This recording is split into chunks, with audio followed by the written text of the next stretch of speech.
ఏపీలో కాంగ్రెస్ ఎప్పుడు అధికారంలోకి వస్తుంది? అసలు వస్తుందా రాదా? ఇదే అంశంపై కాంగ్రెస్ వైఎస్ఆర్ కాంగ్రెస్ నేతల మధ్య డైలాగ్ వార్ చూద్దాం.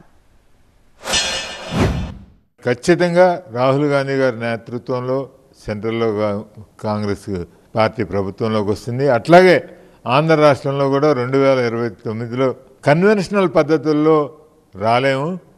సో వాటికి ప్రత్యేకమైన ఎత్తుగడలు పార్టీ సిద్ధం చేసుకుంటూ ఉంది. 2029లో కాంగ్రెస్ జెండా డెఫినెట్గా ఎగరవేస్తాం. ఇంకా ఇప్పుడే కదా మొదలైంది. సహజంగా చాలామంది టచ్లోకి వస్తున్నారు. కాంగ్రెస్ పార్టీకి మొన్న జరిగిన ఎన్నికల్లో ఎంత పర్సెంటేజ్ వచ్చింది, ఇక్కడ మాకెంత వచ్చింది? మాతో కాంగ్రెస్ పార్టీ, ఇక్కడ మాది వైఎస్ఆర్ కాంగ్రెస్ పార్టీ, మాకెక్కడ కూడా ఎవరితో థ్రెట్ ఉండదు. ప్రజల మనసులో చెరగని ముద్ర వేసుకున్నాం కాబట్టి ఈ రోజు కాకపోతే రేపైనా ప్రజలు మా వైపే వస్తారు. మా లీడర్ జగన్ గెలిపిస్తారు.